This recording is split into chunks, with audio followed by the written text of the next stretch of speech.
عزیزم سلام، امیدوارم که خوب و خوش باشید. به کانال خودتون آشپزخانه فریبا خیلی خوش اومدید. امروز با آموزش خاگینه ساده در خدمتتون هستم. امیدوارم که مورد پسندتون واقع بشه. موادی که نیاز داریم عبارتند از 5 عدد تخم مرغ، 2 پیمانه شکر، 6 قاشق غذاخوری آرد سفید گندم و یا آرد سمولینا، 1 قاشق چایخوری بیکینگ پودر، 5 قاشق غذاخوری ماست و مقداری زعفرون دم کشیده غلیظ. دوستان عزیز، در ابتدا 5 تا تخم مرغی رو که داشتیم داخل یک کاسه میشکنیم و بعد ماست رو بهش اضافه میکنیم.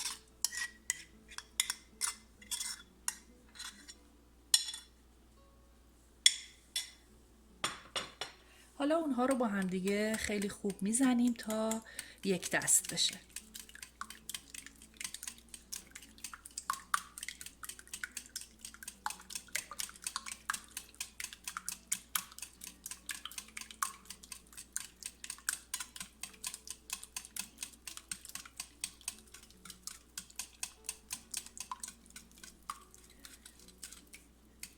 خب حالا تو این مرحله نوبت اضافه کردن آردمون میرسه.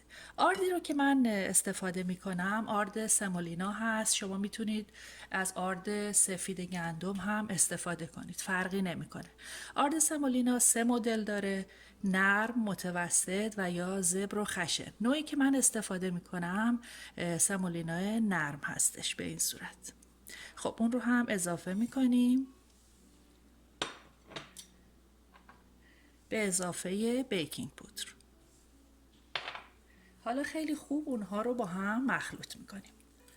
تفاوت آرد سفید و آرد سمولینا در این هستش که آرد سمولینا یه مقداری عطر و طعم بهتری داره.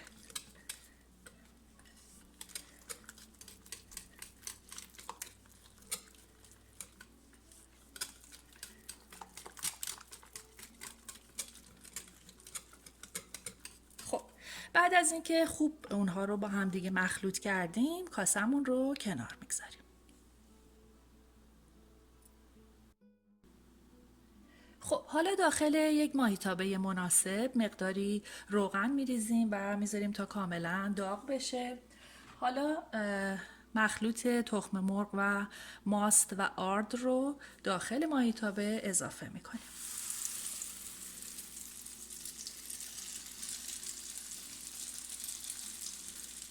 خب شعله اجاق گاز رو میذاریم روی حرارت خیلی خیلی ملایم و در ماهیتابه‌مون رو میبندیم و میذاریم که یک طرف خاگینه کاملا طلایی و سرخ بشه.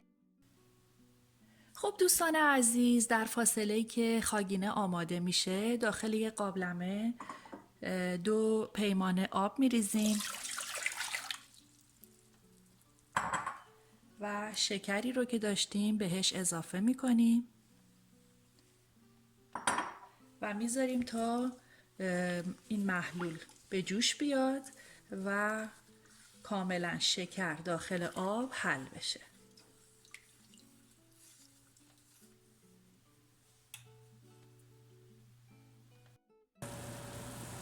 آب قابلمه به جوش اومد و شکر کاملا داخل آب حل شده.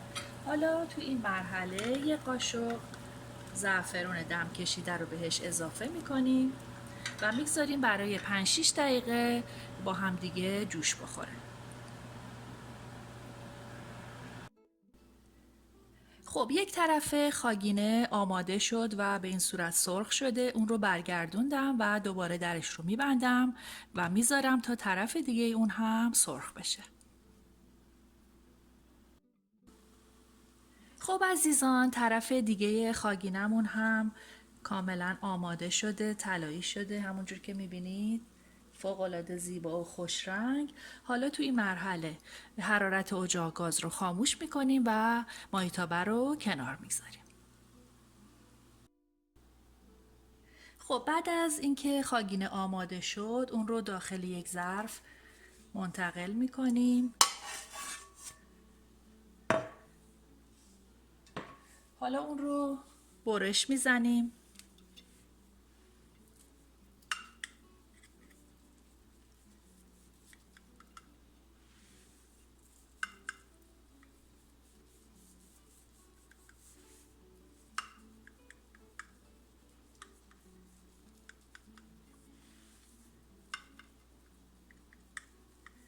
به این شکل. حالا شربتی رو که آماده کرده بودیم روی اون میدیم.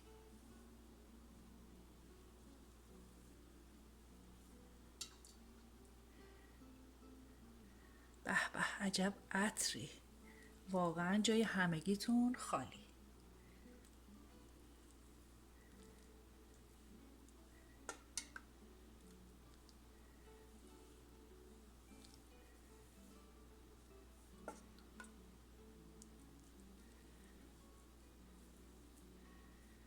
خب بعد از اینکه شربت رو هم روی خاگینمون ریختیم، حالا به بستگی به خودتون هر جور که دوست دارید میتونید اون رو تزیین کنید. من یه مقداری پودر پسته روی اون میپاشم.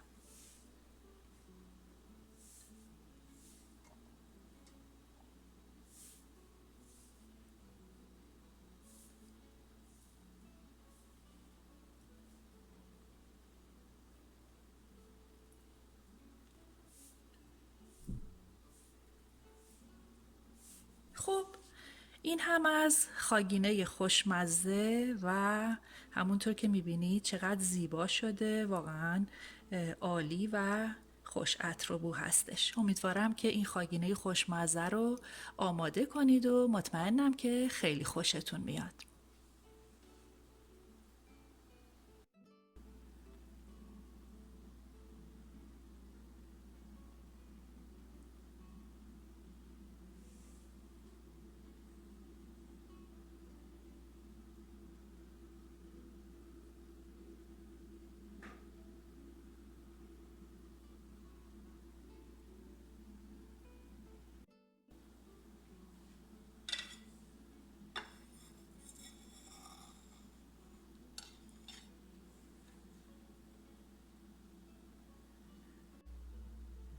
خب دوستان عزیزم، این هم از خاگینه خوشمزه که من اون رو تقدیم میکنم به همه شما دوستان عزیزم که تا این لحظه با من همراه بودید. امیدوارم که این غذای خوشمزه و آسون رو آماده کنید و در کنار عزیزانتون از خوردنش لذت ببرید. لطفا ویدیوهای من رو بین دوستان و آشنایانتون به اشتراک بگذارید و اگر بیننده بار اول برنامه من هستید لطفا سابسکرایب یادتون نره. خیلی دوستتون دارم. تا یک برنامه دیگه و یک غذای دیگه، خدا نگهدار.